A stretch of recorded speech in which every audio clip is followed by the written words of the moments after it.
Ladies and gentlemen, boys and girls, welcome to the Golf Lovers United podcast. I am Golf Love UK, and as always, joined by my partner in crime and good friend, Pro Golf Critic. How are you, Jay? Not bad. Things are busy on this side of the pond, particularly with sort of everything going on in pro golf the next couple of weeks. There's obviously, we just finished a great event at Valderrama. We've also got some more stuff going on, obviously, with the Open Championship this year, and then also JCB in a couple of weeks. So, I mean, we've got a loaded calendar the rest of July. So, kind of preparing for that, and yeah, excited to come over to the UK pretty soon. So. Yeah, and look, hopefully you and I got some good stuff planned. Already trying to get some nice golf sorted for us. So that would be good. If anyone in the UK would like to, if anyone in the UK wants to sort Jay and I out with a really lovely round of golf somewhere on either the Saturday or the Sunday, the 26th or 27th in the southwest of England, please do drop a comment on either on YouTube or drop us a message on social media. We love a freebie. Wow, that was shameless. That was impressive. Yeah, I'm glad you speak for both of us. Yeah, are you going to say no? No, I'm just not involved. Okay. Look, I'm along for the ride at this point. Like, I mean, I've it's kind of like the last time.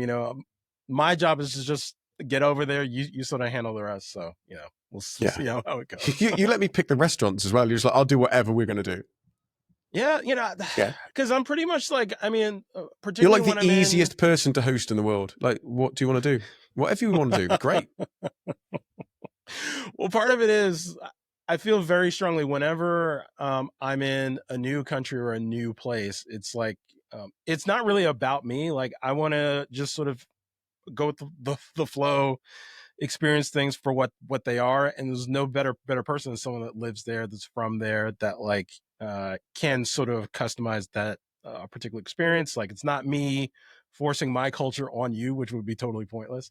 So it's not like, oh, I want to go to every great like American restaurant in the UK. Like, no, who wants to do that? So no, sounds dreadful. Totally. Yeah, it can be. Now, when you come over here, I'm obviously gonna show you the best of America. Can't really show you the best of Florida because it's not really a lot of good parts about Florida. But that's here nor there. And Alan's in Philadelphia right now, so another place in America you're not a massive fan of. If you Philly is probably a good cross section of what America actually is, more than Florida. So yeah, that's it's one of the oldest cities in the country. There's a lot of interesting culture in Philly, a lot of great food, underrated food, I'd say, food scene there. But yeah, we'll talk about that some other time. Shall we talk about, I've wax lyrical on social media about how much I love Valderrama, so I don't think we need to do that much more because you and I both keep talking about it. We both love it. I think it might be in my top 10 courses worldwide that I've seen an event played on. It just, I struggle to maybe think actually could it be in the top 6 or 7. It's just epic. Look, if it's in Jon Rahm's top 5, obviously he's a little bit biased being Spanish, but at the same time, and it was a very important course in his career. He actually, I was listening to him in the press conference talk a lot about Valderrama. I've heard Sergio talk about it for years. He's had a great track record there. That Ryder Cup in '97 at Valderrama, I never realized how important it actually was to like the future of golf. Like, without that event, there's this reasonable chance Jon Rahm doesn't become a golfer and a professional golfer. And it was just kind of like when you go back in the time machine and look at the world of golf in 1997, that like really set the table for like the next almost 30 years of golf. Like, it really did, between Tiger's 97 win at the Masters and also the Ryder Cup that sort of changed it was the first Ryder Cup I believe held outside of the British Isles, so which was another huge thing. And now it's kind of a rotation of always sort of going outside of there, going to France and going to Italy and all that. Like, there's a lot of stuff that came out of '97. So Valderrama, though, it's one of the great courses in the world. It's a bucket list one for me. It's in a great part of the world. It's got so much strategy for being like a shorter course, which is something we're always talking about. Like, it's not always about length. It's about strategy off of the tee, strategy into the greens, like the slopes of the greens, like the runoffs, just all sorts. You can't overpower it. No. Many people have tried. Many people have tried and failed. Look a lot of the big hitters. Like Bryson was 30th. My brain's gone blank. Dean Burmeister, who's a big hitter, was 51st. Like a lot of the big hitters, you just can't overpower that course. Yeah, Uline, same.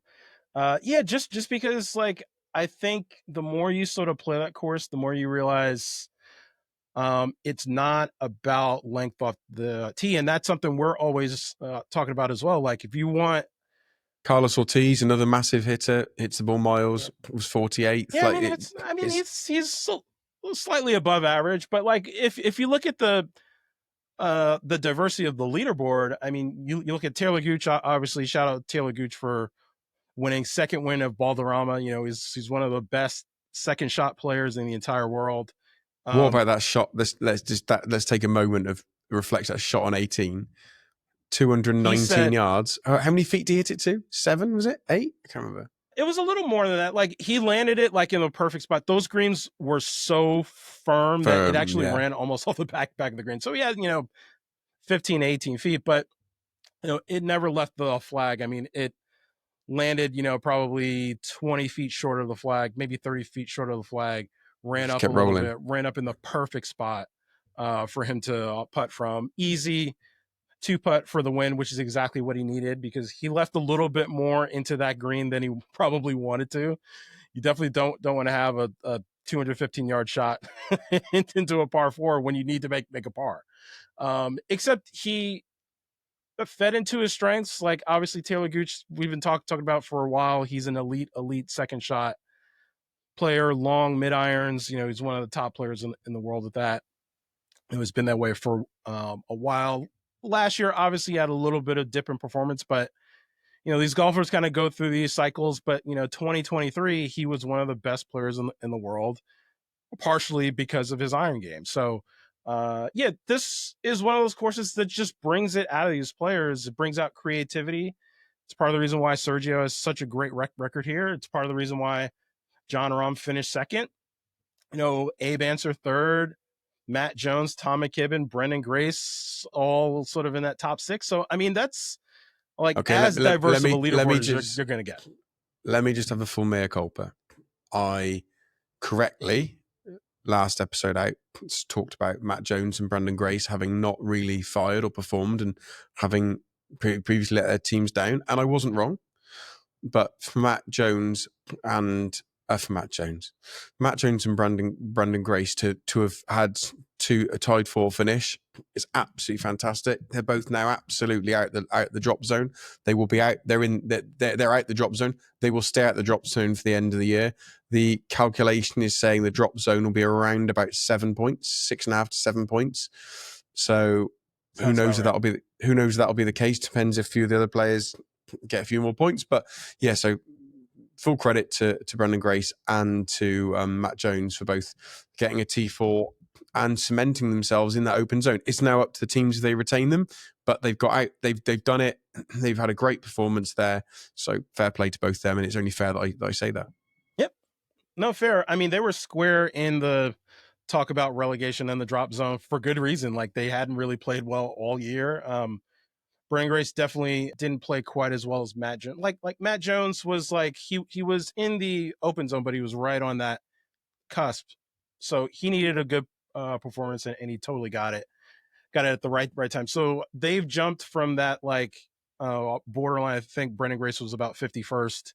He's jumped up to 37th in the standings, and Matt Jones is one spot higher than him in 36th. So they should be safe from relegation. Like, they really needed that T4 finish. Like, it came at a great time, because, I mean, as quiet as it's kept, there's only 3 events left when it comes to the individual championship.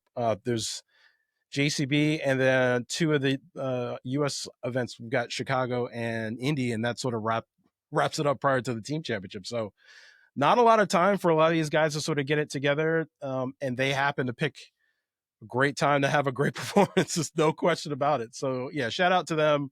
I didn't see it coming for sure. Like, I don't know if they saw it either, considering some of their performances. There's been some really bad ones in there. Matt Jones, the last two, finished 46th and 50th. Before that, he was 42nd.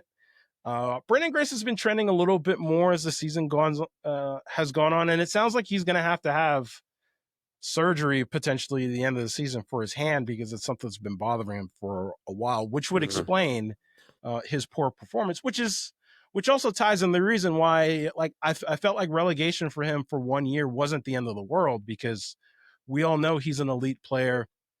That'll give him time to have the surgery, maybe take a year off, and then come back, which he may have to do anyway. So yeah, we'll have to see what happens with that. And my eternal frustration in friend of the show, Ian Poulter, like, mate, that eight, like he shot 2 rounds of even par. How often we said this about Ian, about another dozen of the golfers, how often they're shooting 2 really good rounds, then they have a couple of bad holes 1 round. Ian shot even par, +4 even par, and that +4 was with an 8 on a par 4. If he hadn't have had that, if he hadn't have had the 8 on the par 4, that would have put him in it would put him in solo 11th, which would have put him on a total of 13 points and safe. Like, golf is such a cruel game, and you just look at it and, like, Kazuma, like, was absolutely flying, then made a couple of big ones in a row, and you just drop so fast because it's so hard to make a good score, get a low score around Valderrama. If you get a couple of big numbers, it's just wiping out your round. It's because I think that's actually one of the things about Valderrama I love so much, because it's so hard to make birdies around there, that if you do make a double or a treble or an 8, you make a quad, like, if you do get one big one or a couple of doubles, you're almost dead and buried, because it's so hard to claw. It's not like you're okay, don't worry, I'll get it back on the 3 par 5s and I'll get it back on the 2 short par 4s. Which one's the one that's really protected, where if you go anywhere other than about 2 foot down the left hand side, you're blocked out by a tree? Like, it's do you know what I mean? It's so hard to get shots back at Valderrama. 100%. Yeah, there's a lot of tough holes out there. There's a lot of big numbers out there, which is part of the reason why, I mean, basically, there's always, even though the par 5s, like I'm thinking of 17 in particular, you know, Bryson gets up there near the green in 2, and he winds up chipping it in, in the water, comes up with a double. Like, I mean, the margins are so thin on some of these par 5s. And also, I think it's number 5 on the front. It's another one. It's kind of a shortish, par 4, except it's got a lot of trouble, particularly short right of the green. Like, and even if you lay up and leave yourself a good number, like, you could spin it off into the water, you could block it into the water. Like, there's just a lot of places where you don't want to miss it. Or you try to play safe, you bail out in the bunker, you can easily play out of the bunker and put it in the water again. So there's just a lot of landmines at Valderrama. And again, it's a lot of people say it's not a long course at all, except it's got it has a lot of strategy off of the tee. Like, you could try to hit driver everywhere. That very rarely works out for you. So you have to have a really solid and sort of consistent strategy off of the tee, stick to your guns, get behind the 8 ball. Like, you can't try to push the envelope, like, you just can't. So yeah, you got to be conservative. You got to pick your spots and avoid big numbers. I'm all about, like, any golf tournament, particularly these high level ones where scoring is at a premium. If you eliminate the big numbers and just, like, pick off birdies here and there, you'll be in contention, because it's like half of the game is like avoiding big numbers, and a lot of players did. And also a bit of a to Brendan Steele, who also got a little bit of, no, I wasn't critical, but you know what I mean. I was saying about some of these guys have got to play a bit better. Yeah, but they have to play better. Yeah, but yeah, Brendan getting a tied 15 puts him on 7.3. You would argue if Brendan gets one finish now in the top 24, he's safe for the year. He only needs one in the top 24 to be safe, because he'll be over 8 points, and I can't see the drop zone being the cut line being over 8 points. But yeah, I think he'll be safe from the drop zone. But a lot of these guys, like, it's very important that they finish as high up in the standings as possible, because to state the claim on why they should be brought back. Yeah, for sure. So yeah, especially when we know there's other players out there that are, trying to get over that may be better fits for some of these teams. So, and those are all decisions these teams need to make and live as an organization, like how much more they're sort of willing to invest in these players, which is still, TBD in some ways, but it's something that's on the mind of all these players. Like they want to show out the rest of the year to really put themselves in good position. They'd ideally all love to get in the top 24, the lock zone, because then you're sort of guaranteed your place. Anything outside of that, you just never know. So if I'm any of these guys, like I'm gunning for that lock zone because like I want to guarantee my spot. Shall we talk quickly about Legion and cover off what was Caleb Surratt is clutch as hell when he needs to show up. Caleb Surratt seems to be really clutch. Love. It's almost like that old phrase, when the light shines brightest. Caleb seems to really love that. You've got Tom McKibbin, who's just been stellar all week, just steady, stellar, but one under. Like just Tom. We don't talk enough about Tom McKibbin too. McKibbin's been such a yeah. And he has been. He's been such a bright spot on LIV. Yeah, he's been absolutely superb. And then you've got Legion, who just they've won 3 events this year. And actually, something I think maybe we should talk about. We talk about depth of teams, is that all the events this year have been won by only 4 teams. Legion with 3, Crushers with 3, Fireballs with 3, and Rippers with 1. The only team inside the top 4 that haven't made a win is the 4 Aces. They've had 1, 2, 3, 4, They've 5 had some podiums. close calls, though. Really close calls. Yeah. So it's really interesting for me looking at it, going, actually, it cements our point from last week. You want me to care about the team events, which I do because I have got to know the players, but you want people to really care. The team performances have to be that little bit stronger, because you can't just have all season 4 or 5 teams competing. It has to be everyone competing. And you could actually say Ripper that after first 6 weeks after Mexico, they've had a 5th, a 12th, a 7th, and a 6th. I know they won't be happy with that. We spent time with some of the Ripper guys. We know they won't be happy with that. But they're last year's champions. They've won this year. They're a great team. They've got, I sounds daft, they're in 5th place. They've arguably got one of the best ball striking teams out in the whole league in the way that those guys play, which is why whether Rippers finish 1st or they finish 13th, I wouldn't ever want to play against them just in match play. I think they're just horrible to play. It's just a vile. You got a vile team because they have a lot of they have a lot of chemistry on that team too. Chemistry, like, that's something that goes. Yeah, you got Lucas Herbert, who's just underrated. An absolute flusher. Yeah, just Cam Smith. Lucas Herbert's been their best player this year. He has. Like he is 8th in the standings. Like the last couple, a few times out haven't been sort of great performances for him. Except, whenever you're top 10 in the LIV standings, like that is a huge accomplishment. Leisha's won an event this year. Cam has been sort of laying in the weeds, like as the season has gone on, he's played better and better and better. So I'm expecting to see a lot of good things from Cam here towards the end of the year too. So I think Cam's probably going to keep creeping up and try to crack that top 10. And he's currently in 16th right now. Yeah, and it's for me. It's and also can I mention a player I don't think's got enough praise this year. I don't know if you can guess what I'm going to talk about. Sebastian Munoz has not got anywhere near the credit he deserves, having had, and be frank, a really poor year last year.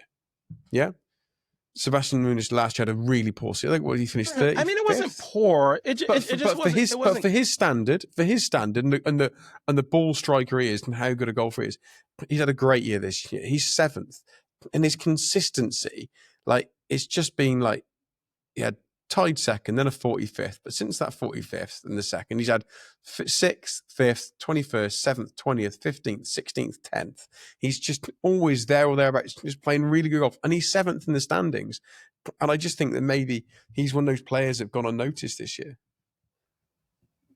Completely. And part of that is, just because of the dynamics of Torquay, a lot of the conversation goes to obviously Waco because he's number 1 in the standings, and then also kind of goes to Mito because as he has been playing well, and then also to Carlos Ortiz because he played so well at the U.S. Open. Unfortunately, Sebastian hasn't gotten into any of the majors, which is unfortunate considering, and he's one of the people that I think of when I'm like talking about, oh, the OWGR needs to fix its formula, or they need to let more LIV players in the majors based off of standings. Because I mean, Sebastian Munoz, as quiet as is kept, is a top 50 player in data golf. Like that is no small accomplishment. Like he's played really really well this year, not only on LIV, like he's got some good results on the international series as well. He just missed out on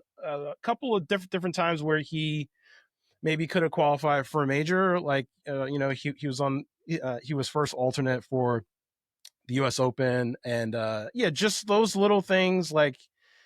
And just having teammates sort of outshine you a little bit in the biggest moments, like that just leads to you not really focusing that much on Munoz. But I talk about Sebastian Munoz all the time when it comes to, talking about how deep LIV is. Like nobody talks about Sebastian Munoz, but he is John Conrad's player.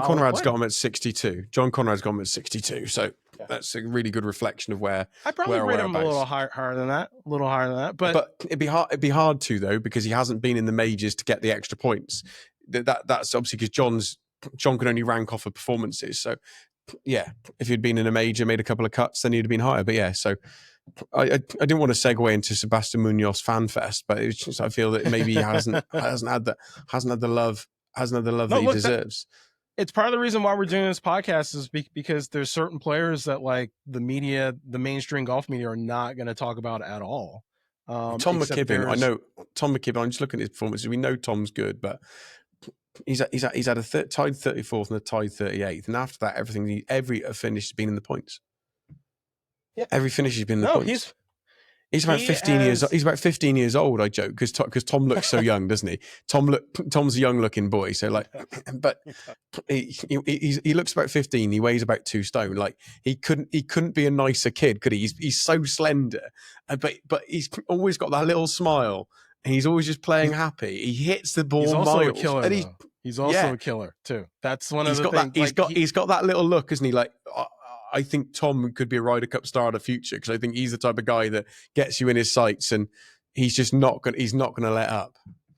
For sure, he's got a great golf swing, underrated short game, and I talk about intangibles all the time. Like I feel like he has that intangible. Like whenever you go out and you shoot 66 in the final round at Valderrama, like that is golfing your ball. That's playing really, really well. And I think he does have this like ability at the end of tournaments. Like he's still cultivating a little bit because he's so young, he's only 20, 22, 23 years old. So like he has plenty of time. And that's part of the reason why he's on LIV, is to learn from these great players, Rahm and Hatton. And I've seen it firsthand. Like he's just like a sponge. He's soaking everything in, like he's learning as much as possible. He is going to be a great example of like young players that have really developed on LIV. Like I think he will say by the end of the season, he's a better player now than he was when he joined. And for a lot of these young players, that's really what it's all about. Like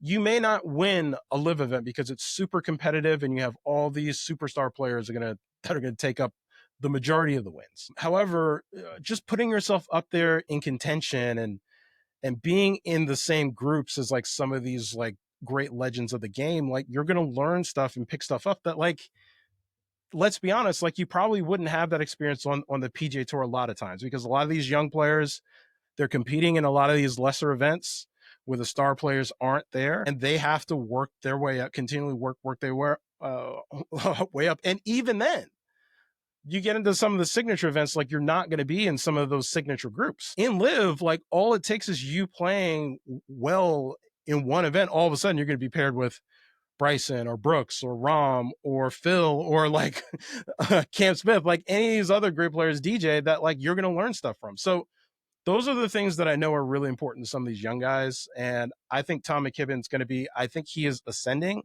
I think he's going to continue to sort of elevate as the year goes on. And he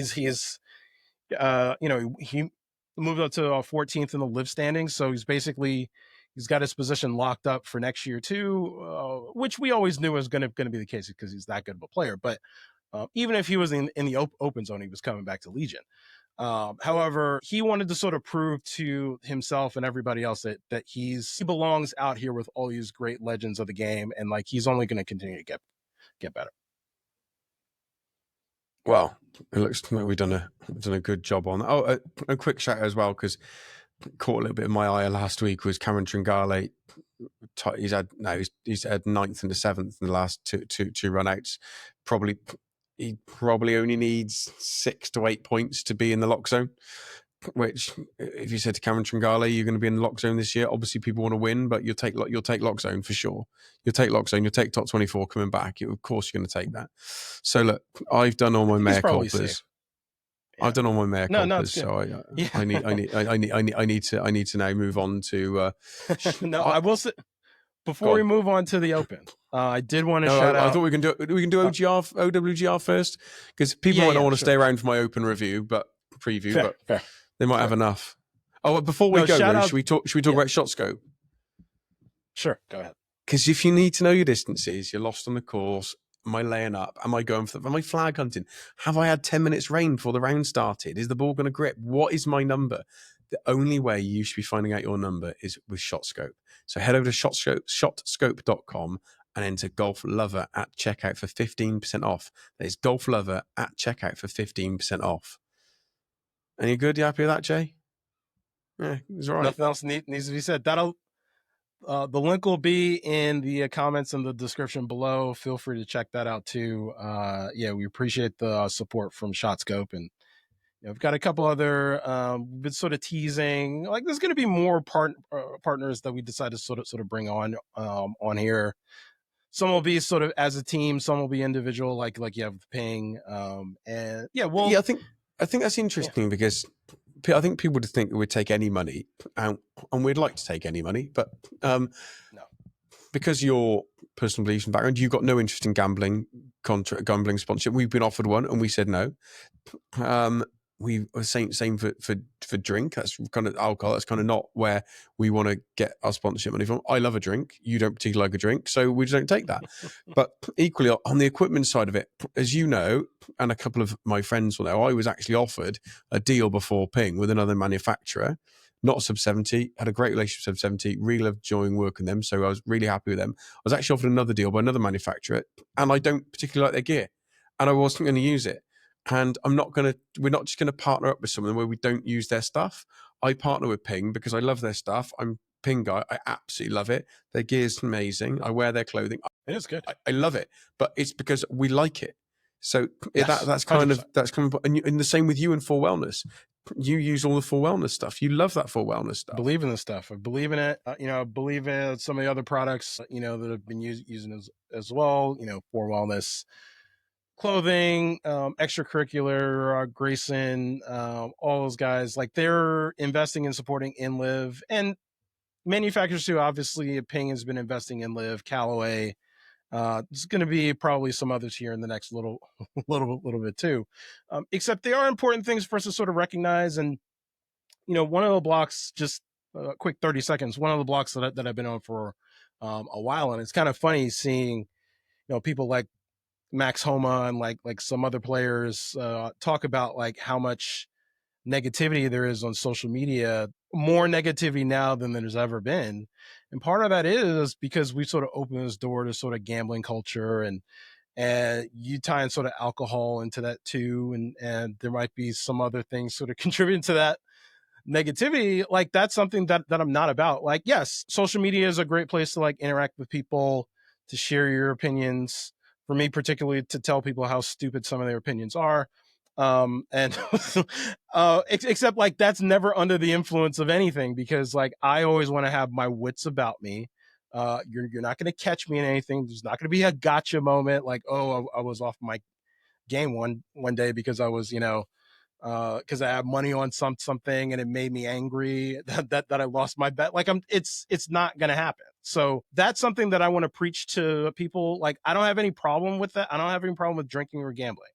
However, like they say, you have to do it responsibly. And if that is leading to problems that you're having on social media, I would very highly recommend it that you reevaluate that. That's all I'll say. I just think there's so much hatred on social media and some of the comments, and like I had a guy, as you saw last week, and I didn't even see it.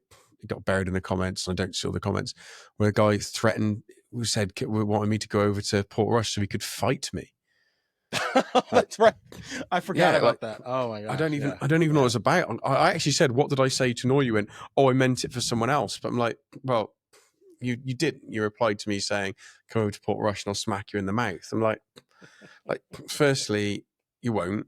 And secondly, like if that's the way you're thinking about things, I find that really bizarre that people can get so angry on social media talking about golf. Like, it's not like anyone's. I get that I trigger people because, like, typically the truth and sort of breaking down some of these mental barriers results in people acting out, like, for sure. And I understand because I used to be one of those people. So when people want to dig up old tweets of mine that are like contradictory of things that I'm like promoting now, like, I don't have any problem with that. I stand by everything that I say because, like, people's opinions evolve. And it's important for us to continue you change your mind with new information. As information 100%. Changes, you can change your mind.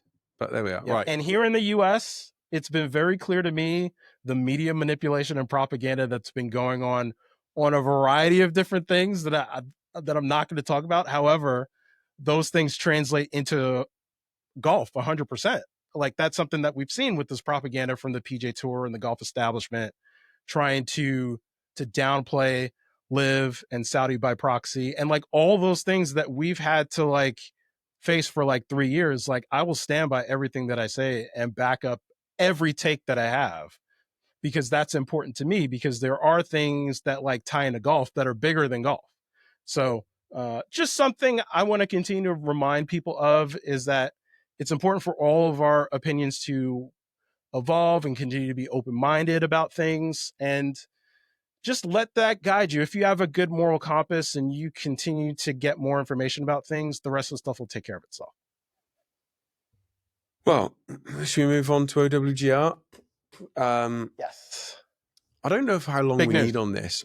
I think, it's big news, but I think it's big news that X might happen. Not it. So do you want to tell everyone where we are and cover maybe the comments from Scott this week? Yeah. So just came out this past week, June 30th, LIV Golf, they updated their application for the OWGR to receive accreditation to eventually receive official world golf ranking points.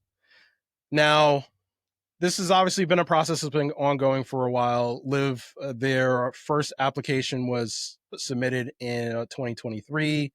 That was denied for a variety of reasons, mostly around relegation, and then also, avenues to be promoted in the LIV Golf. They basically said that it was a closed shop, and it was sort of contrary to all the sort of things going on in pro golf. At the, like, a lot of this stuff, honestly, is kind of made up. Let's just call it what it is. However, the OWGR, I'm taking them at their word that there's certain criteria that LIV had to meet in order to receive official points.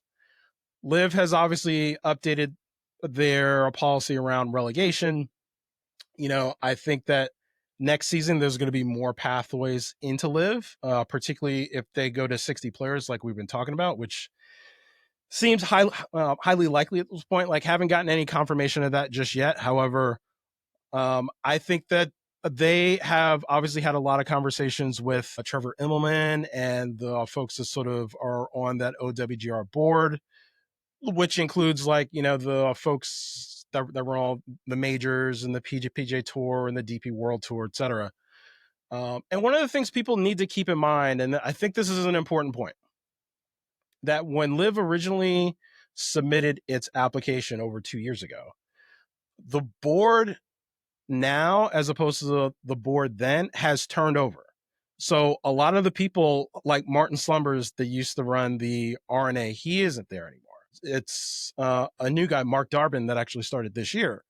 Some of the other organizations, same stuff. Obviously, PJ Tour is churning leadership. DP World Tour, it's no longer Keith Pelly, it's Guy Kinnings. And I was looking at I think it's more than 50% of the board. Trevor Immelman now is the new chairman of the board. He wasn't chairman as of 6 months ago. So these things have changed, and I think that the world of golf is evolving. I think everybody at the OWGR realizes that LIV is here to stay. They realize they want to maintain their credibility of their rankings.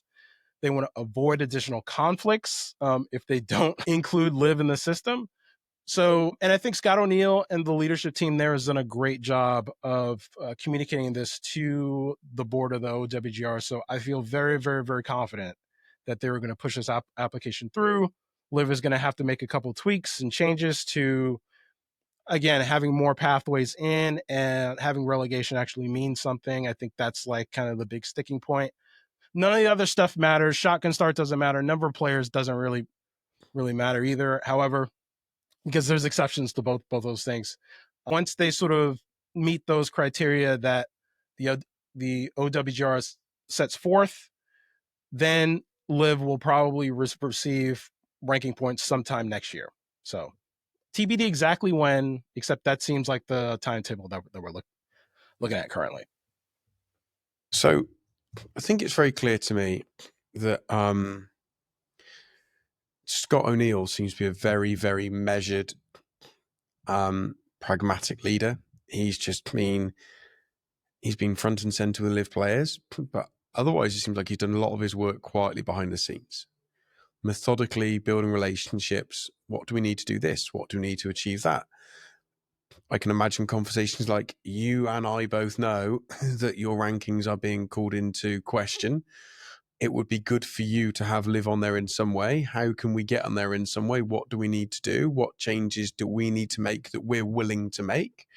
And it feels like Scott's just very workmanlike, built relationships. As you say, there's been changes at the top. There's been changes moving around. And what does that look like? And it feels that Scott, I personally would say that I think it's probably more likely than not the OWGR finds a way of letting LIV in. And what's that look like? Who knows? If it looks like some cursory quarter allotted points, then it's not worth the paper it's written on. But we need. No, I think it's going to be. We do need to see what comes of it. But my point is, I think Scott O'Neill seems to be doing a fantastic job as LIV CEO. Yes. And honestly, part of it was I felt like, and everybody sort of realizes this. We're at the point where like you do have to play a little more nice and not be quite as disruptive as LIV has been. So you do have a little change in leadership that's a little bit more friendly and sort of amenable to the establishment, and someone's a little bit more of a salesman. That it's something, and I don't mean salesman in a bad way. I just mean someone that's able to communicate a little bit more effectively why this is important, not only to LIV but the entire golf establishment. So, and I think Scott O'Neill does that particularly well, particularly, in his podcast that he did with Rick Shields. I think a lot of that stuff really came out, and I've advised all LIV fans to listen to it because I think it's really, really important. So I think we are moving into this new world, and there were some other sort of nuclear options out there for LIV if they didn't get world ranking points. Like there's a lot of stuff that's been sort of happening behind the scenes that you and I have been privy to that, like, I hoped it wouldn't get to that. I saw Phil Mickelson was sort of tweeting about it a little bit earlier today.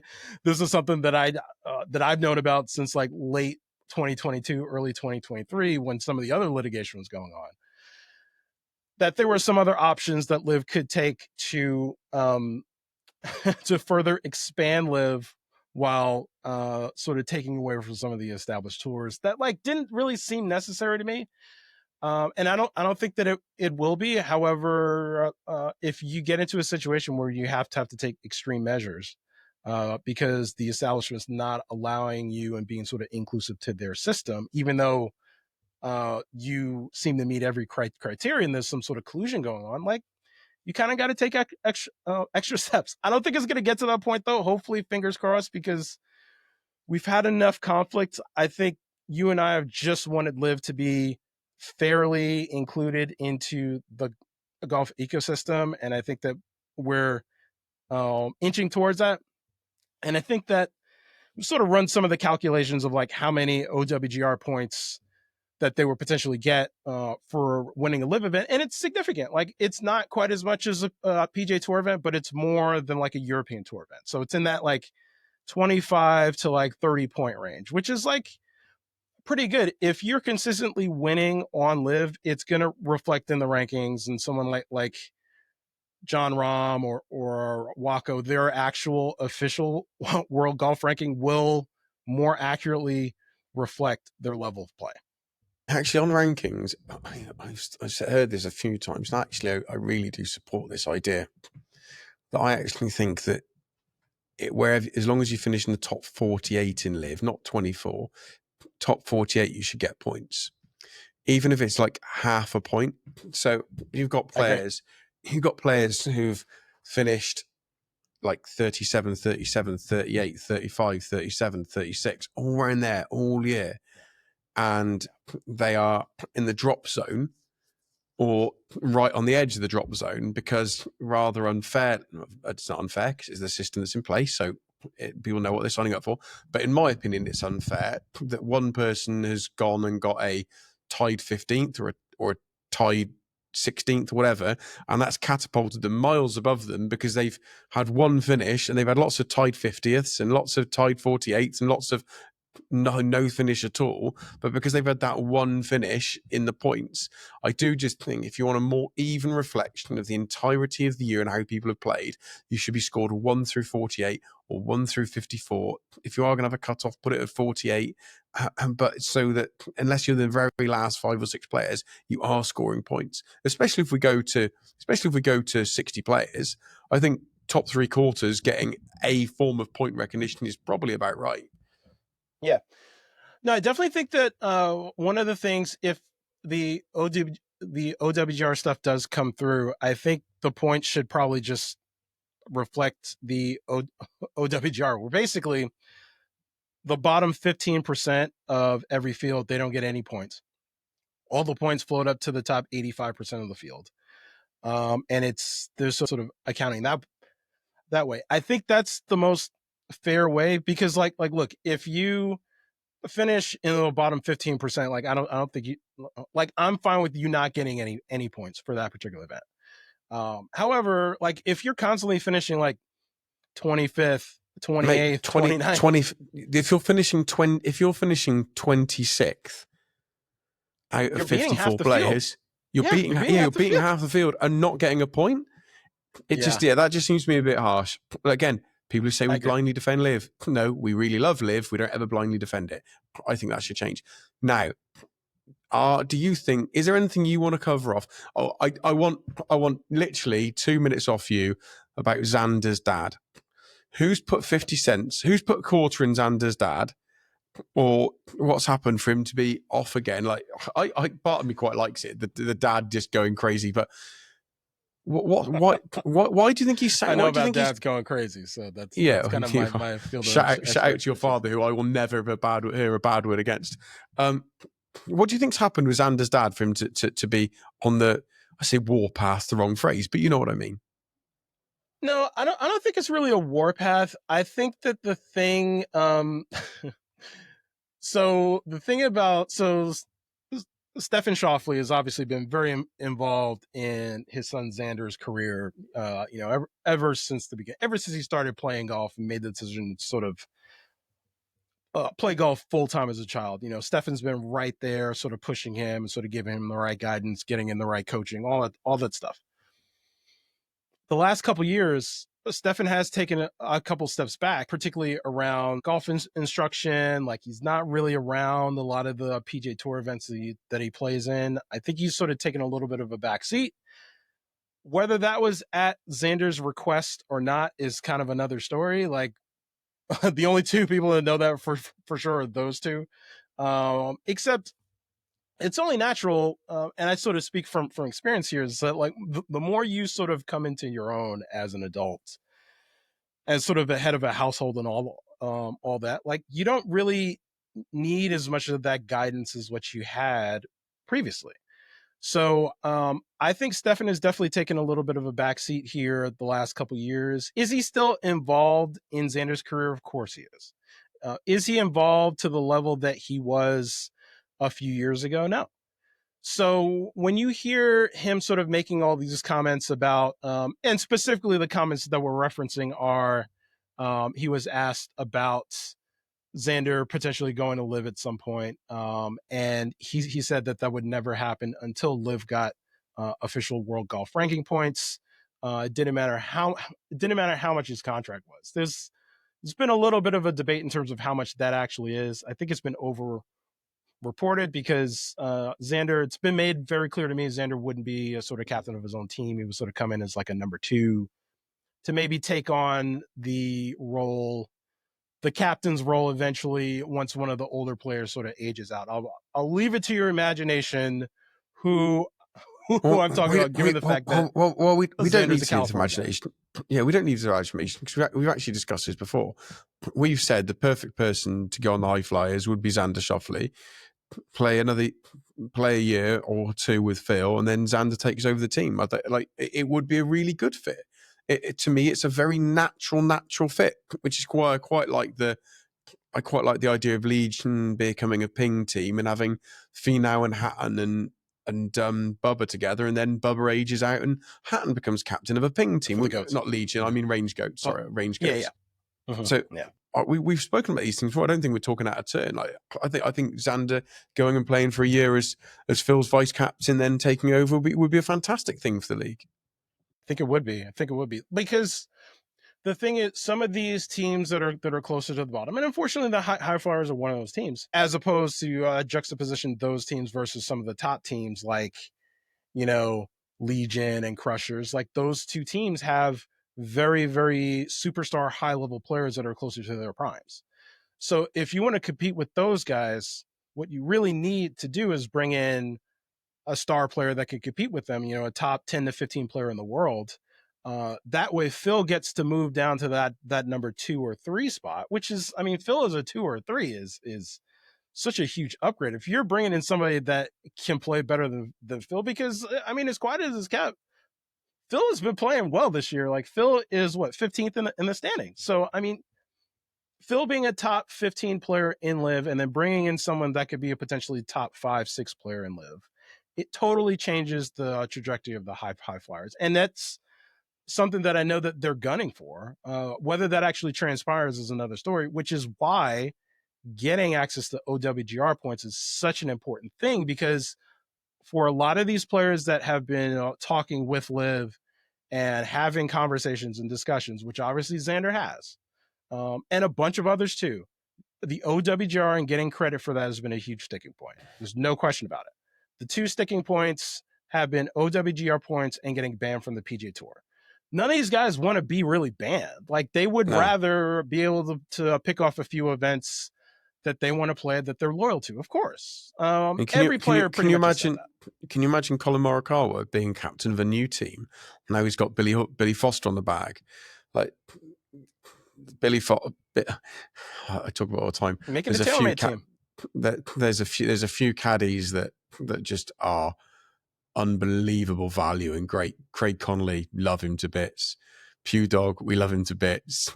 Billy Foster, like, you have some great caddy conversations. Like, you got some really Kessler, good personality. Patrick Reed's caddy. Yeah. There's so many. AJ, Dustin's brother. Yeah. You just there's just so many fun guys. But like having Billy Foster and come over with Colin Morikawa, captain of TaylorMade team.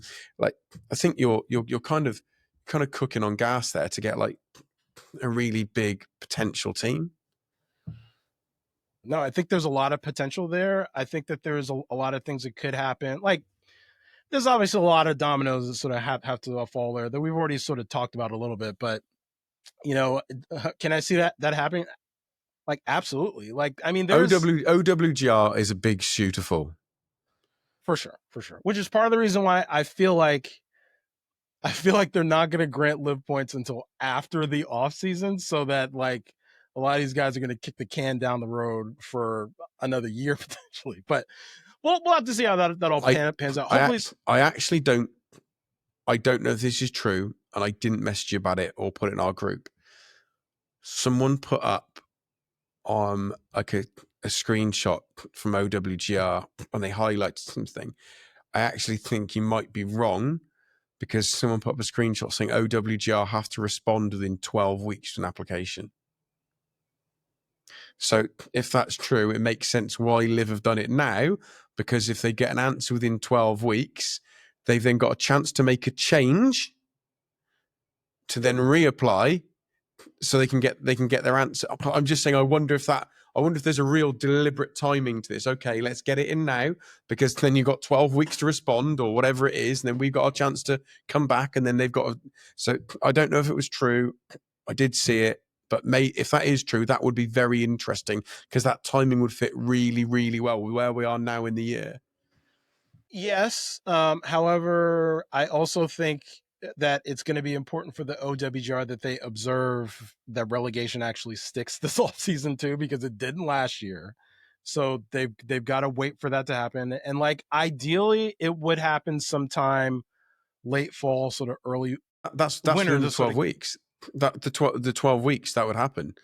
Relegation. 12 weeks puts us at like October, beginning of October. Yeah, so the season's ended. You tell the players they're relegated, they're off the field. You confirm they're relegated. You confirm they're no longer in a team, and you publish the fact these teams are what they are now. This team's got 2 blanks or 1 blank.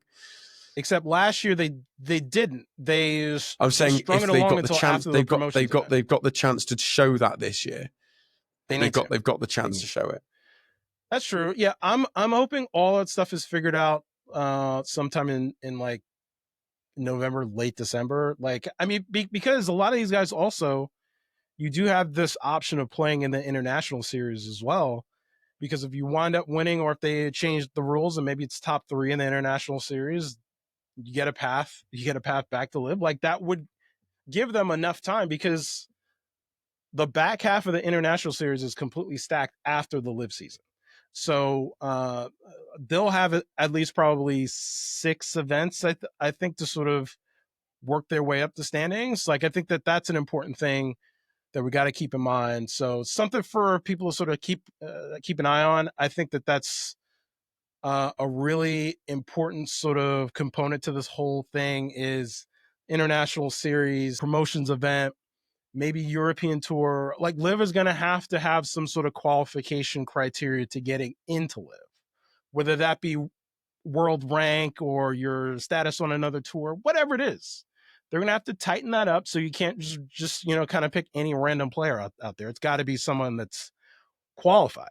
So those are the things people are going to have to look out for. I've been sort of tweeting about they're going to have to tighten some of this stuff up. I know that they're doing that. I know that's been part of the conversations that, like, yeah, in order for us to get this, we have to do this. So, and I think all the players, 99% of the players are bought into this. A couple of players don't really care about OWGR anymore. However, they also care about the success of LIV and the league as a whole moving forward, and that's an important component to the whole thing. Excuse me. Oh, I was so ill last week. Return of the COVID. I'll mute that out. Don't worry. I was away with work for 2.5 days last week, and the first day I got to the hotel at 9 o'clock in the morning. They're like, "Sir, your room's ready." I said, "That's fantastic." I went to bed at 9 o'clock in the morning, having travelled in from Bristol. I went to bed from 9 o'clock to 1 o'clock, and I had to phone downstairs to get them to come and change the bed, because I'd sweat it through. I was running a temp. But the only thing I'll say is, if you are going to be ill, being in an air-conditioned room is absolutely brilliant. That's the best. When you're running 1,000,000 degrees, being in an air-conditioned room in a hotel where they can change your sheets for you. Anyway, first-class problems. Shall we deep dive? Oh, go on. Before we get into the Open, something just came across my desk, hot off the presses. Apparently, this is. Do I need to do like a news bulletin? Breaking news. But breaking news.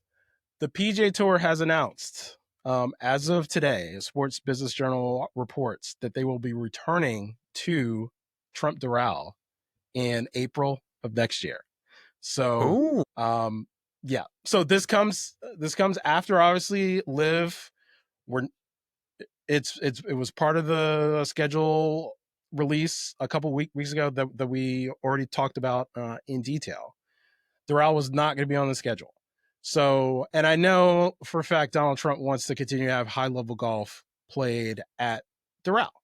So it was a logical thing. I always thought that this was going to be a sort of part of the equation. If Doral was off of the LIV schedule, it would be brought back on the PGA Tour schedule. Seems like exactly what's going to go on. Sounds like it's going to be brought on as a signature event as well. Now, that's the same week, isn't it? 2 weeks for 2 weeks. Is it? Did you say it was the second week in? It's the last week of April.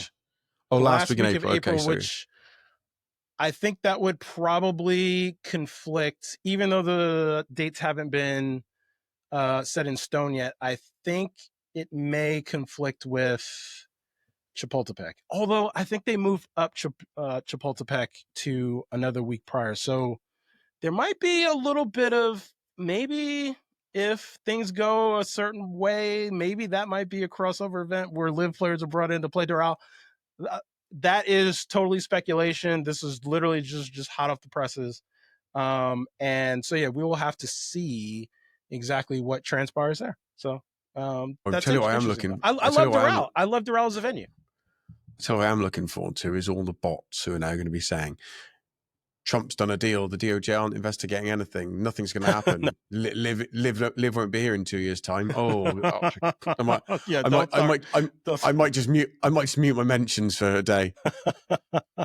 So I can confirm, LIV, they do not have a conflicting event next year with this event at Trump Doral. They have a little. This is like smack in the middle of LIV's mid-season break.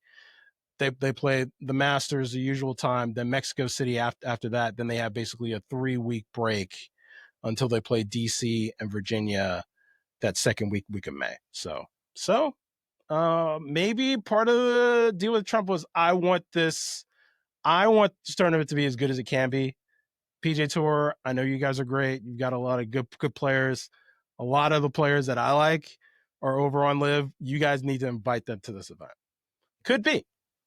Stay tuned. Be interesting. I do actually think about, people have said to me, and well, why would the PGA Tour allow players over? I've said this to you before. I've got no issue if the PGA Tour want to ban players. They can ban players. It's their tour. They can do what they want. It's their rules. I've always said that, and people claim I've never said it. I must have said it 10 times in this podcast. What I don't think is fair is if you've won at a previous event and you've got like a lifetime whatever. So DJ and Phil, they've got lifetime PGA Tour membership. I don't think they should have been banned because they got lifetime membership. I don't think Bryson should be banned from Arnold's event. Brain's gone blank. Arnold Palmer Invitational. Yeah, Bay Hill. Mm-hmm. Hill. He's won there. Does that mean I think Bryson should be able to play at every single PGA Tour event? No, because he was told rules. He didn't play by the book of what they thought. Not the decision I would have made. But I do think if you've won a PGA Tour event, you should be able to play that PGA Tour event because you got exemption. That doesn't mean that I'll pick a random player. That doesn't mean that, where are we? Let's pick someone on my list. That doesn't mean that Matthew Wolff should be able to go and play every PGA Tour event. I'm not saying that. I'm just saying that, or Jason Kokrak, he won at, did he win? Won a few events. Rocket Mortgage. I think he won Rocket Mortgage. CJ Cup. He's won a bunch of events. Yeah. He should be able to. He should be able to go. He should be able to go and play in those events.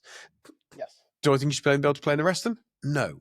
But it's just, for me, it's something I just think it doesn't quite make sense to me quite how that's worked. But I think it should be up to the sponsor. And I was about to say, I will say, a sponsor should have the ability to have 2 places. Every sponsor go, I've got 2 people I want to come play. Like we saw Porsche do when they tried to ban DP World Tour players, and Paul Casey didn't get banned, and Paul Casey'd been able to go back and play. Because what are the DP World Tour going to say? Oh, sorry, Porsche, this massive event you host, we're not going to allow one of your 2 flagship players. I think that's something that should be allowed as well. 100%.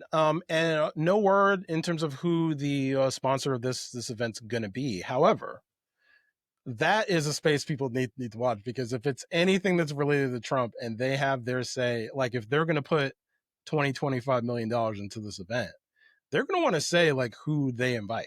So do you guys don't think they would want to invite Bryson or Brooks or like any of those guys? When you say like Bryson, really you mean the same guy he brought up on stage when he celebrated winning the presidency?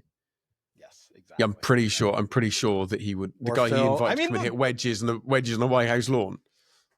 I'm pretty sure Trump would want him there. When I was at Doral, Trump had a huge get together where all of the LIV players and their families were invited to that. We all know Trump has very, very solid relationships with a lot of the star players, particularly Bryson, particularly Brooks. Brooks's dad has played a fair amount of golf with Trump. Like they all kind of live. DJ is another one. Trump's a big Four Aces fan, I hear. So like there's all these guys that I'm sure Trump would want to invite, and Trump's not gonna like be prisoner to what the PJ Tour wants, for sure. So look out for that. This is just hot off the presses. I haven't really talked to too many people about this. I'm just sort of reading the tea leaves here. Something everybody should watch out for.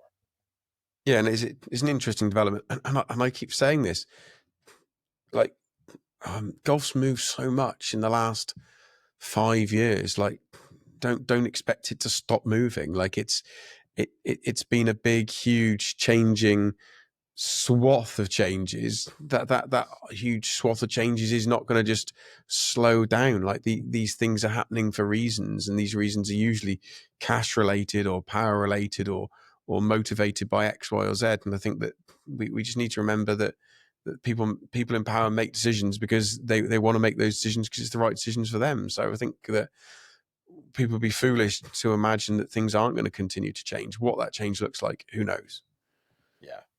A lot to come. Like I said, it's the reason why we started this podcast. Is so much going on every single week, every day, and somebody's got to cover it fairly. So that's what we're here for. Right. For those that don't know, I've played Portrush this year. I played it off. Let me get the map. So Portrush for the Open, here it comes to Open Review. So Portrush, they are going to play off 7,344 yards. I played it off the back white tees. I played 6,980. So only less than 400 yards fewer they're going to be playing. We are going to do a whistle tops tour of Royal Portrush and some holes for you to notice and just things to have a look at. So Jay's got on screen hole 1. For anyone that doesn't use Blue Golf, bluegolf.com, they don't sponsor the show, but bluegolf.com have got a very good interactive online map where you can move the little yellow dot and and plot the course out that Jay's got in front of you there. Most of them have it on their apps, but not many of them, bizarrely, even the really good ones, have it online for you to do. So this is hole 1. Jay, hole 1, what is the weird thing this hole has on hole 1 that doesn't exist at any other major venue? As we saw in 2019, there is out of bounds on both sides of this hole, and unfortunately, internal OB, left and right. Internal OB, yeah.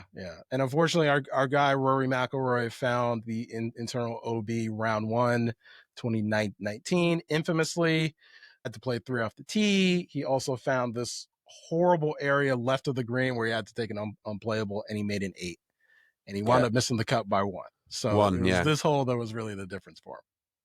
So as we go through this, just a quick reminder for everyone, I did play the first 5 holes in level par, and I'll tell you where I blew up afterwards. But mate, level par on the first 5 holes here, playing off 6,950, whatever it was, 6,980 is a hell of a start. Yeah. For those that are looking on the screen, if you're on YouTube, just so you're aware, the pot bunk on the left-hand side is about 306. Everything after that is uphill. So don't expect people to hit 325, 330. They might get the ball to stay, but it's all uphill. And from about 15 yards after that bunker, 20 yards after the bunker, I'm going to guess the green is 40 foot above your head. And it is dead left. If you are left, you are dead. There is nothing. You've got room right, you've got room long. But if you are left, you're dead. And if they put that Sunday flag has got a slight right to left in behind that bunker, it's just vile. Yeah, it's a layup hole for most of these players. Yeah. They're going to hit long irons, fairway woods, hybrids off this tee, leave themselves with a short to a mid iron in the green. You hit a 250, you got about 170 left. That's kind of there's almost no point hitting driver. For me, the way these boys hit it is probably a 3-wood, maybe a long iron, who knows. Hole 2, we don't need to do too much in hole 2. You are just going to smash driver. It's very, very open. It doesn't look it, but it's actually really, really open. You're not going to lay up, because if you lay up, you've got the risk of going those bunkers on the right-hand side. You're just going to hit something up there, and then you've got a really friendly green in the sense that it's got quite an open to it. The bunkers short aren't massively in play. They're there for a really poor shot, or one you don't get up and go in. So actually, I see hole 2 as a huge, huge birdie chance. It's a par 5 playing 560 yards, 570 yards. I just don't see these guys. I see this hole, probably this and 7, wind dependent, being 2 of the biggest scoring holes all week. This is a real chance to. Yeah, a great birdie chance for these guys. I got there in 2, playing off 530 yards, because the ball just runs. The ball just keeps going. Like my iron landed about 15 yards short of the green and got onto the back edge. The ball just keeps going. It looks like it's firm out there for the most part. If I can get there in 2, Jay, these blokes can. Yeah. There is going to be, I know there's a little bit of rain scheduled on the forecast, but I feel like this course as a whole, it's still going to play pretty firm and fast. Like, it could take on a lot of water and still play that way. So, mate, we've had no rain from the little bit that I've seen so far. We've had no rain for 6 weeks, mate. It could rain for 3 days, and that course is going to be bone dry the next day. We've had no rain for 3 weeks. Hole 3, I think, is going to be a murderous hole. Hole 3 is a shortish par 3. When I played, it was 168 yards. They're going to play at about 176 to 180. I had a 2-club win behind me. I took a pitching wedge and nearly went off the back of the green. And if you are looking on YouTube and having a look at it, or you're looking at a yardage book, or looking at something else where we talk through this, the back of 3 is dead. It is a 20-foot slope, dead as dead could be, in testicle high grass. It is. You are long there. You're gonna if you find the ball, you're lucky. If not, you're gonna need a scythe. You're gonna have to take an unplayable. I over under on 2.5 unplayables taken on this par 3 next week. I take the over, because if you miss that green long or left and long, it's just dead, Jay. It's dead as dead can be. Yeah. No, I think this is one where they're probably going to play up short, kind of take your chances. I don't think this is really one to be firing a flag, particularly if the pin's at the back. It doesn't make a ton of sense. There are probably some pins that'll be a little bit more friendly to scoring, but yeah, you get the pin towards the back. As severe as it is over the green, it's kind of take your par and get out of it. Yeah. Now the next hole is a really interesting one. Hole 4. It's one of my favorite holes. Yeah, it's a fantastic hole. For those who don't know, the green, the opening to the green, you basically can't ever see the flag unless the flag's in like a 3-yard window. It's completely closed off for view, so you kind of got to know where the flag is and send it in blind. What will be super interesting is you do not want to roll out if there is any wind. If there is any wind behind, unless you are going to carry those bunkers at 340. You do not want to go in those bunkers at the top, because they are 2 fairly deep pot bunkers. They're not deep. They're not shoulder deep, but they are like waist high deep. And you're going to struggle. You're going to struggle to find the green from there. Interesting. Yeah. I've actually got a nice little video here. It's sort of look at this. Look a little bit more about what's going on this hole. So very interesting. Look at this, guys. We have stepped forward. So this is what I'm saying. So, but the bunkers on the left aren't right. Out of bounds right into the new hotel. The bunkers on the left aren't going to come into play.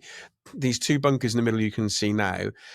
that one on the right is probably mid hip deep, maybe a bit higher, and the one on the left isn't. But you see this narrow opening here, Jay. It's such a good hole. It's such a good hole. And depending the angle you're coming from, over half the green is to the left of that entrance. It's just so. And the slope, it's got a horrific double break. If you're putting from where that flag is to the front of the green, you've got a horrific double break. So yeah, that can be very, very interesting. Yeah, I mean, it looks like they say it's a par 4.5 for sure. So, which kind of a lot of these links courses, it's like you play a par 5 that's really a par 4.5. You play off par 4 that's a par 4.5. So really, the par for those two combined is gonna be 9. You want to make. Well, interestingly, you want to get interestingly, we are going to come on to it. I can't remember which hole it is. I think it's 11. I think it's 11. They're playing as a par 4. But yeah, they're playing 11 as a par 4, but actually it's a par 5. So they've actually really screwed them. So come on, hole 5. Hole 5 super interesting. I don't know what the play is here. It's one of my favorite holes on the course for sure. Yeah, you've got a carry of 275, 280. It's downhill. Interestingly, you play a lot of links courses without much elevation. The one thing Portrush has got that you don't get many links courses is massive elevation. I'm going to guess you're teeing off to that landing point you've got there, Jay. You're teeing off probably 60 foot, 55 foot above that landing zone. If you do not carry that, I'll call them testicle high grasses again. You're going to be struggling to find the ball, and if you find it, you're going to be taken unplayable. Yeah, let's go to the video just to get a little sense. I mean, I think it's a great. This is one of those holes. I mean, I mentioned it on the podcast. So that's the tee box there, and that's a big old drop. The video's not quite doing the. I suppose it is doing the drop, the service. Yeah, I mean, it's going to be drivable for certain conditions, like if they move the tee up or if it plays downwind. I remember Brooks driving this green 2019, setting up a pretty good eagle chance. But there's a lot of trouble around this green too, so it's going to be tricky. Going to be really, really, really tricky. I missed a 3-foot birdie putt on this hole to be 1 under through 5.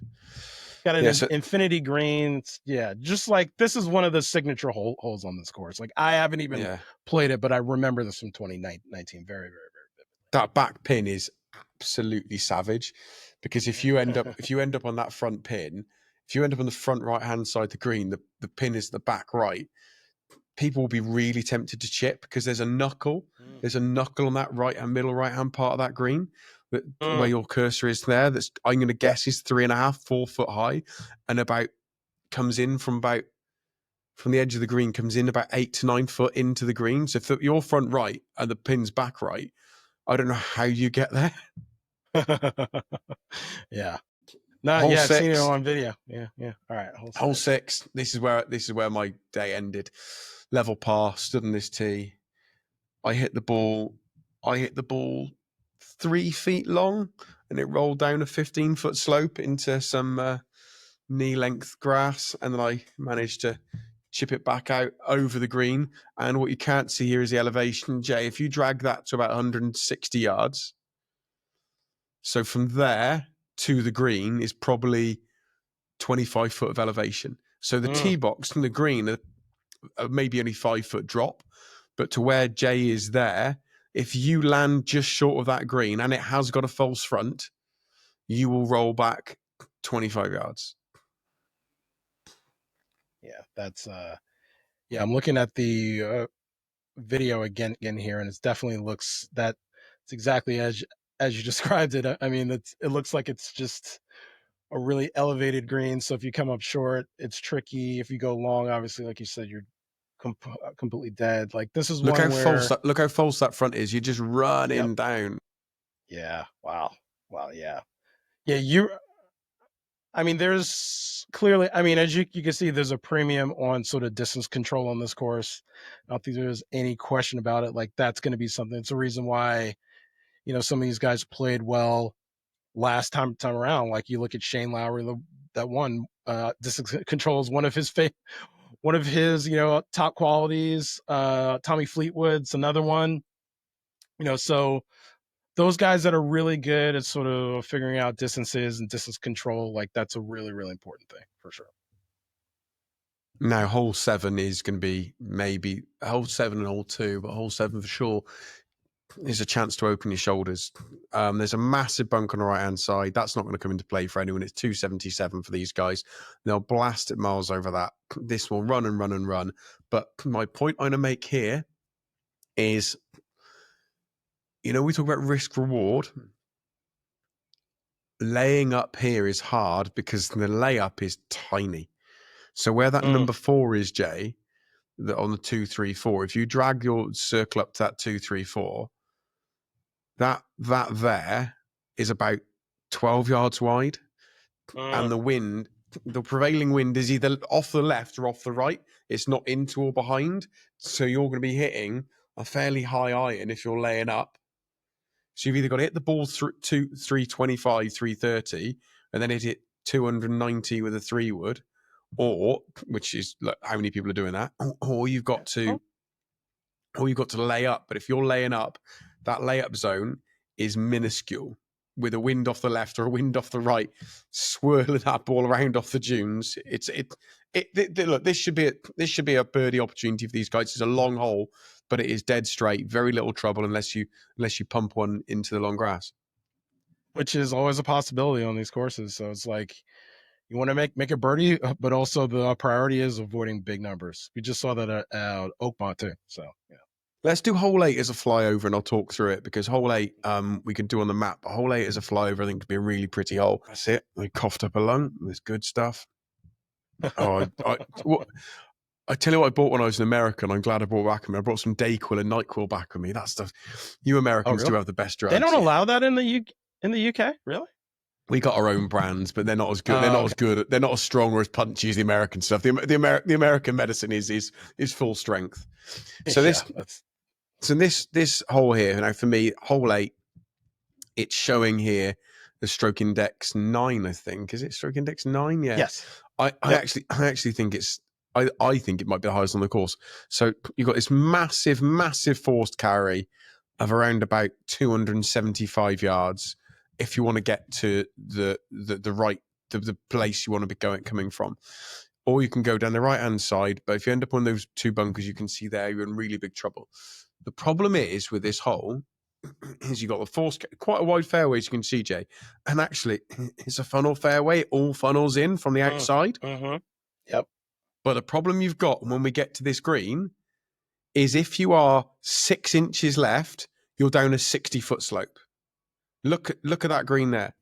It just goes and goes and goes. If you end up, and can you see the big swale here beforehand on the left-hand side?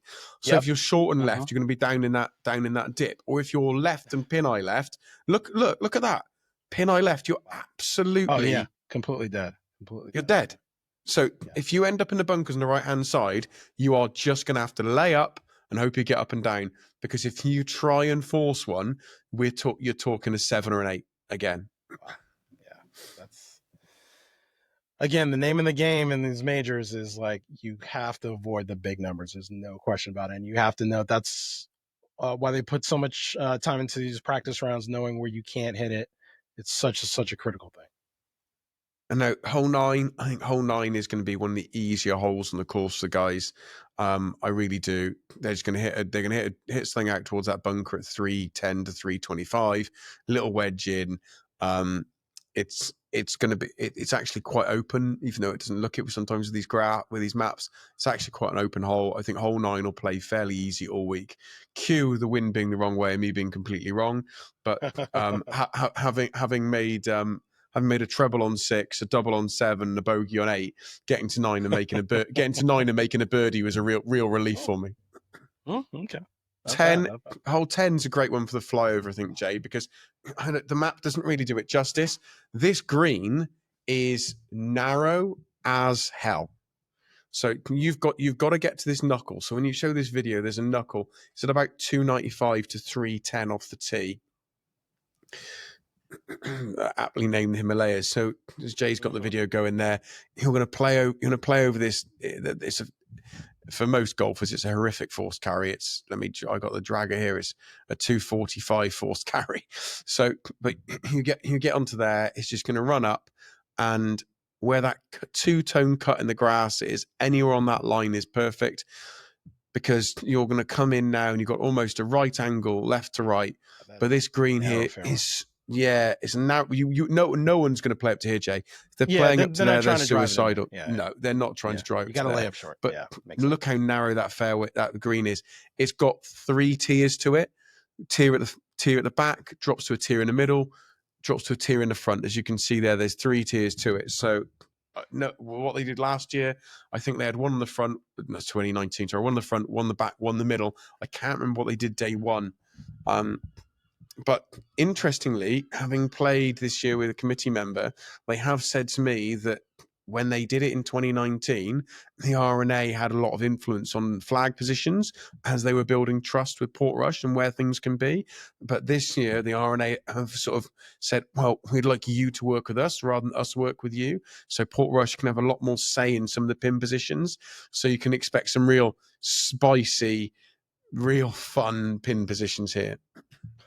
I love it. Now, we're now coming into, obviously distance-wise for us, it's a bit different, but for these guys, this is a par 5, par 4 for us. Sorry, par 5 for us, par 4 for them. We're actually coming into a really interesting part of the course for me.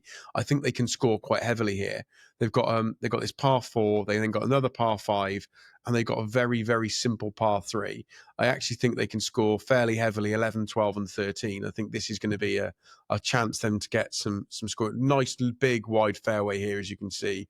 Bit of a hollow out there into an elevated green, bit of protection on the left-hand side, but it's not what you would call the hardest looking hole.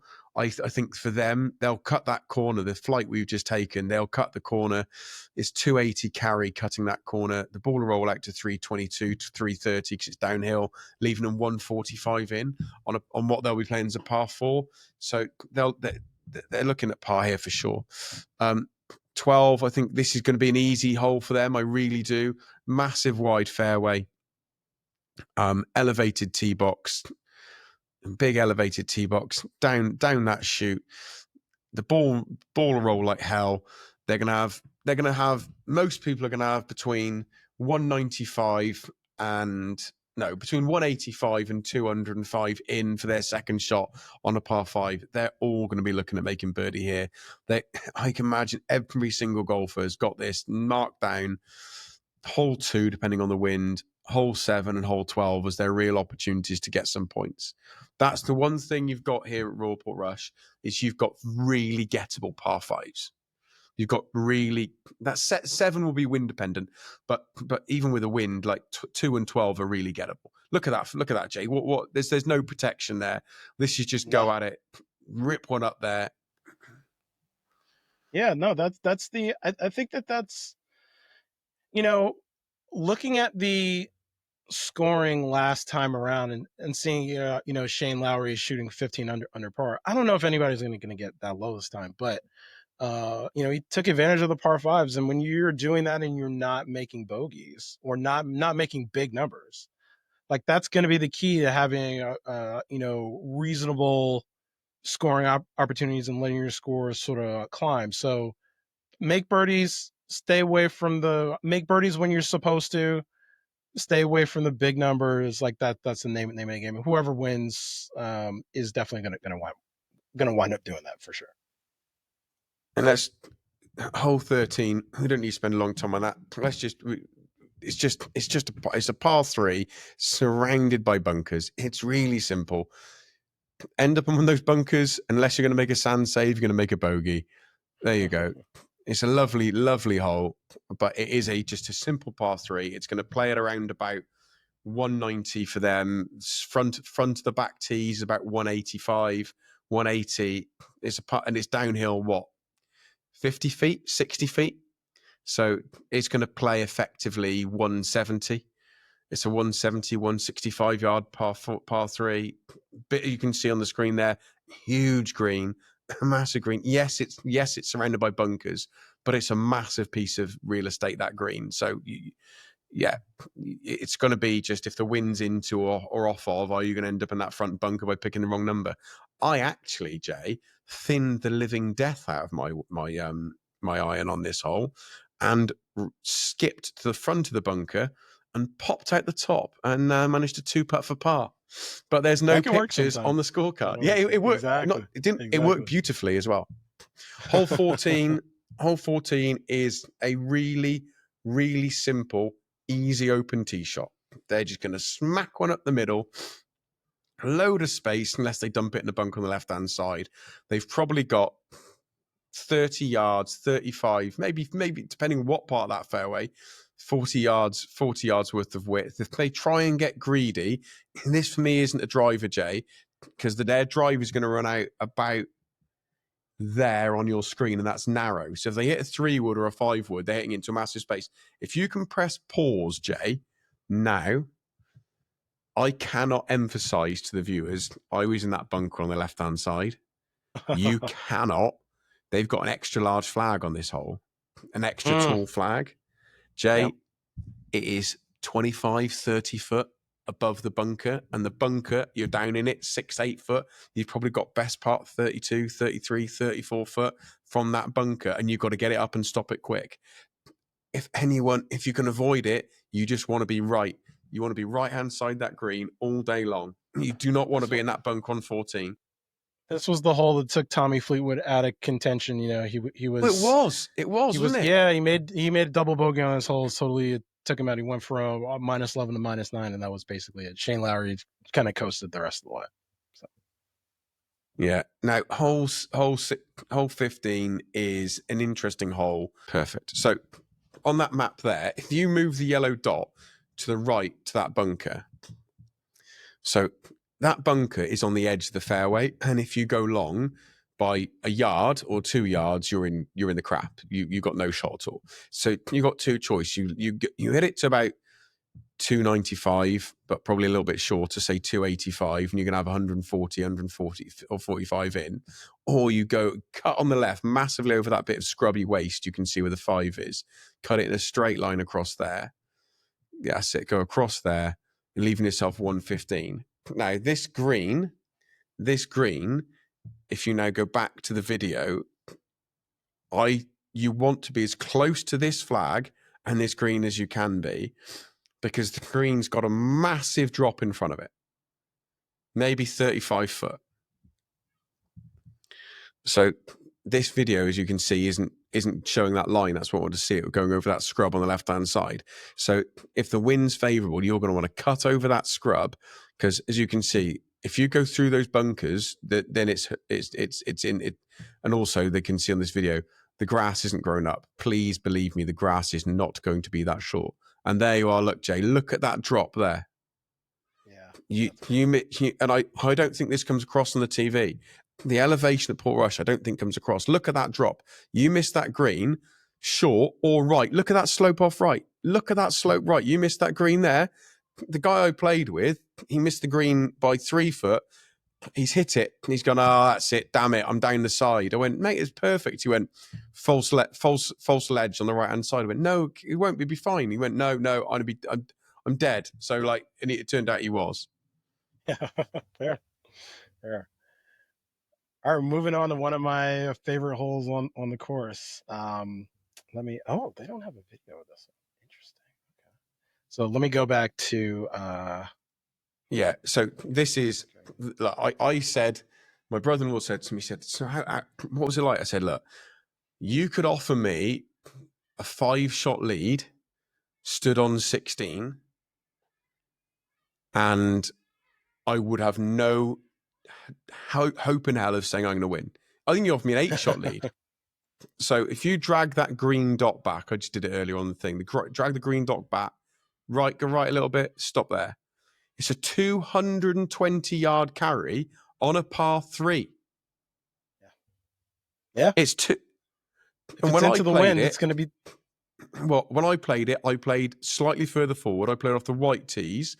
So I had a 190-yard carry. You know how far I hit my hybrid. I hit it carry about 225, 230. I hit it into the wind and I was 10 yards short. Like, and these guys can be playing 20 yards back.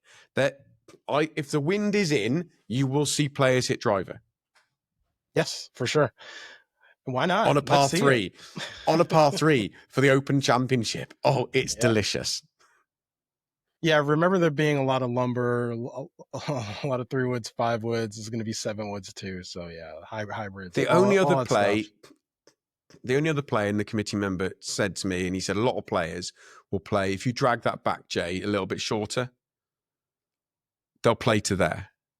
Yeah. They'll hit an iron, because they'll hit something into there, an iron or a long iron or maybe a hybrid into there, scoot it up, get it to run up a little bit, and try and get either a little bump and run or a 2-putt, like an old school Jack Nicklaus Texas wedge, something of that ilk. I think there'll be a lot of bailout left. A lot of bailout. Oh, left, for sure. Yeah, because if you're right, and by the way, people can't see this on this elevation. It is the biggest drop on the course because it goes down to their other course. It's probably a 90-foot drop at an angle like this, and it's scrubland. If you don't carry it, you go in that crap, it is dead forever. Yeah. What was funny was seeing young lads like waiting at the bottom and like clambering up looking for balls. For sure. Because if you hit it down there, like you may not find it. You may just it's not safe to go down there, Jay. It's like that. It's not safe. You wouldn't send your caddy. Wow. Yeah, it's not good. Not good. 17 is. Oh, this is another one of my favorite holes on the course. Yeah. Yeah, this one. The video will be great for this. It's again such a drop in elevation. You've gone right to the highest part of the course on 16, and you're now going to drop right to the lowest part of the course, which is 17 green. It's playing at 405, but if the wind is behind, I'm not joking, players will get the nearly green. drive the green. Yeah, no, I've seen it. If wind isn't interface with that drop, the players will drive the green. Yeah, because that little crest is at about 300 yards, I think, and if it's downwind, you can fly that crest and then get it sort of trundling down the hill. Just the problem is you do have these pot bunkers you have to deal with too. So I know I saw the head pro talking. He put this pot bunker in there to try to deter people from trying to drive this green. But I think it's going to be that's another one that just requires a lot of strategy, a lot of thought off the tee, depending on the conditions and the pin and all that. And that's going to be a fun one to watch too, for sure. And then last but not least, I think there's no such thing as an easy finishing hole in a major, is there? No. Or a non-hard finishing hole. You look at 18 or Augusta. Actually, yeah, it's traditional. Other than St. Andrews and the Rota, there's always just like a ball buster par 4 kind of at the end of the championship. Troon's if you are too clear, you are not even taking those bunkers on the right. You're going to lay up to the left of those bunkers at 278 to 290 with a 3-wood run along and have 170 into the flag. If you are not, you are probably going to take those bunkers on because it all flies. Those bunkers that just before these ones, these are ones sort of guarding the front entry to the green, because it will roll on, giving you 140 into the flag. So if you're too clear, you will not see people taking driver. They're just going to hit a 3-wood just to the left of those bunkers. Yeah, I think Shane Lowry laid up with an iron the final round just because, he had a 6-shot lead. So it's like you just don't want to make a huge number. So play conservatively, want to making a par. Everybody was happy. So, yeah, I think this is going to be an interesting one. I think that, this course, it sort of lends itself to, kind of any Open Championship, kind of like a wider swath of players that can win. Sometimes there's a player that gets a good side of the draw and they just kind of run out. They run away and hide. We saw that with Phil and Henrik Stenson at Troon 2016. They just totally separated from the field. Shane Lowry and Tommy Fleetwood were kind of doing that last time around 2019. So we could see that again. I'm hoping that we have just like a epic finish. And part of the reason wearing this Legion hat is because Jon Rahm has been my pick to win this for a while. I just thought that I picked him to win a major this year. And I just think that this is his time. Like, have you got your spreadsheet with the live players in? Do you want to, can you bring that up just to quickly have a look at our live entrance? Yes, I'll put my Jon Rahm hat on as well.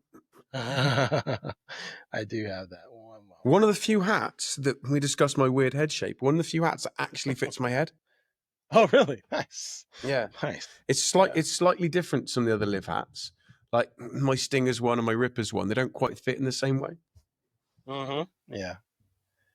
So here you go. Yeah. So this is these are all our guys. We got 19 players in the field. Obviously, this is the most of any major that we have. Obviously, I've got Sergio in here. He got the live exemption, the newly created live exemption from this year. The 3 guys that qualified here are in yellow as well. And then IS is for the ones that got through via the International Series of Macau.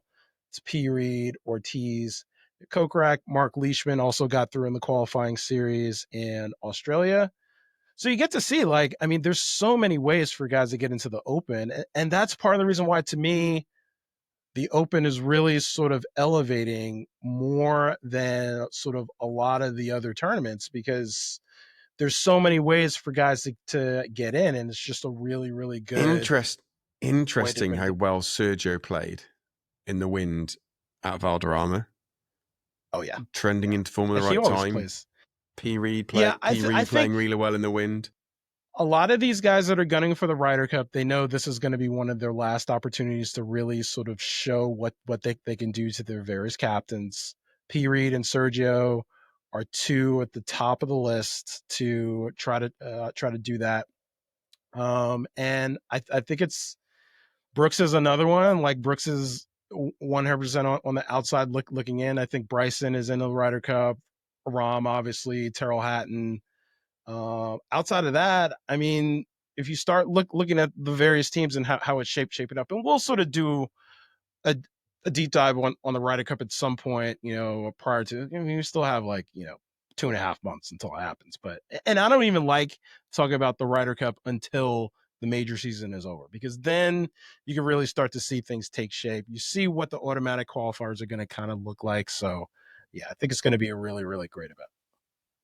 Yeah, I'm excited to see it. I like seeing that many live players in the event. When do we find out if Anaban is going to be the alternate? When is that, by tomorrow, or does he have to stay on site until Wednesday? I think he has to stay on site. He's first alternate, isn't he? He's one of the first alternates. I don't think that I haven't really looked into it. I need to message him. I need to message him because England, we beat India in the cricket, so I need to just rub some salt into the wound. No, it's fair. It's fair. He took great pleasure. He took great pleasure in rubbing the salt in the wound when India beat England when we were in Jeddah. Actually sought me out to let me know. Thank you for that. That's funny. Yeah, that goes over our head. But no, a couple dark horses. It's like baseball, it's like baseball, but sophisticated. We're not going to get into that. No, a couple of people, 3 guys to sort of look out for. Obviously, I've got Rahm as my pick. However, 3 other guys that are sort of laying in the weeds that I think are going to play well. I got Mark Leishman. I think Mark Leishman showed form at Oakmont, kind of had a bad last round. I could see him playing well. Lucas Herbert is another one. He loves links golf. Talked to his caddy, Nick Pugh. He knows links golf. Lucas Herbert knows links golf. They know how to play this course. I feel very, very confident about that. And then Tom McKibbin, this is kind of a homecoming for him. This isn't really his home course. However, he grew up, 45, 50 minutes away. And I think he played really well at Valderrama. I think he's got a lot of confidence coming in. I think he wants to show out. Mate, I promise you, he is a local to those guys. Yeah. When sure. The guys I was playing with, the guys I was playing with at Castle Rock, all they were talking about was, they talk a lot about Rory, a lot about GMAC, who I think GMAC's got the course record alongside Lowry. I think he did it in the UK amateur or the British amateur or something. So GMAC's got. Rory has the Rory's got the course record, but it's a different configuration now than was in 2005 when he shot 61. But they love GMAC, they love Rory, and they're so the Northern Irish, they're so excited about Tom McKibbin. I promise you, he will feel like he's playing in his back garden. It will be, the home support will be absolutely relentless. Yeah, that could be good and could be bad. Obviously, it was bad for Rory in 2019, but I think that honestly, I kind of expect Rory to play much better this year. He obviously knows his course really well. I don't think he has nearly as much pressure as what he had then. And I think he's going to play well. Do I think he's going to win? Probably not. Except I could see him finishing top 10 for sure. There's so many guys that could play well. Terrell Hatton can play well here. I think that the draw is really going to matter. That hasn't really come out yet. And even when it comes out, you don't know who's going to get the good side and the bad side until the day actually comes. So yeah, there's a lot of guys like P. Reed could play well. Waco, like this could be his best finish in a major. A couple of these guys, DJ, this is his last exemption into a major other than the Masters. This is a big one for DJ. Phil wants to play well. Cam Smith wants to play well at the Open, having won this, 3 years ago. So, and then Brooks is just totally lying in the weeds, but you can never rule Brooks out of any of these tournaments. And then talk about guys like Clean Dean Burmester, Louis, Henrik Stenson, the Carlos Ortiz. Would it shock me if Carlos Ortiz contended in this? No.